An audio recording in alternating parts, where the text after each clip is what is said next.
एक गांव था जिसमें एक मूर्तिकार रहता था जो बहुत ही खूबसूरत मूर्तियां बनाता था। एक बार उस गांव में एक मंदिर का निर्माण किया गया जिसकी मूर्ति बनाने का काम इस मूर्तिकार को दे दिया गया। अब मूर्ति बनाने के लिए उसे एक बड़े और खूबसूरत पत्थर की ज़रूरत थी। दूसरे दिन सुबह उठकर वह पत्थर की तलाश में जंगल की तरफ चला गया। थोड़ी देर इधर उधर ढूंढने के पश्चात उसे 2 सुंदर बड़े पत्थर मिले। उसे लेकर वह घर लौट आया। सुबह उठकर उसने जैसे ही मूर्ति बनाने के लिए एक पत्थर को लिया और उस पर हथौड़े से वार किया तो वो पत्थर ज़ोर ज़ोर से चिल्लाने लगा, मुझे मत मारो, तुम्हारे पास तो इतने पत्थर हैं, तुम कोई दूसरा पत्थर ले लो, मुझे छोड़ दो। मूर्तिकार ने जब उसकी बातें सुनी तो उसे उस पत्थर पर दया आ गई। उसने उसे बगल में रखकर और दूसरे पत्थर पे काम करना शुरू कर दिया।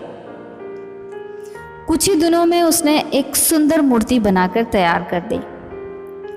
अब मूर्ति स्थापित करने का दिन आ गया था। कुछ गांव वाले मूर्ति को लेने उसके घर पहुंचे। सभी को उसकी बनाई हुई मूर्ति बहुत पसंद आई। तभी एक गांव वाले की नज़र उस नीचे पड़े पत्थर पर पड़ा तो सभी ने मूर्ति के साथ साथ उस पत्थर को भी ले लिया, क्योंकि नारियल तोड़ने के लिए एक पत्थर की ज़रूरत थी। गांव वालों ने बड़ी धूमधाम से मूर्ति की स्थापना मंदिर में कर दी और उस दूसरे पत्थर को नीचे रख दिया। जब लोग पूजा करने के लिए आते तो मूर्ति पर फूल, फल, चंदन, दूध आदि चढ़ाकर पूजा करते थे और नीचे पड़े पत्थर पर नारियल तोड़ा जाता था, जिससे उस नीचे पड़े पत्थर को बहुत दुख होता था।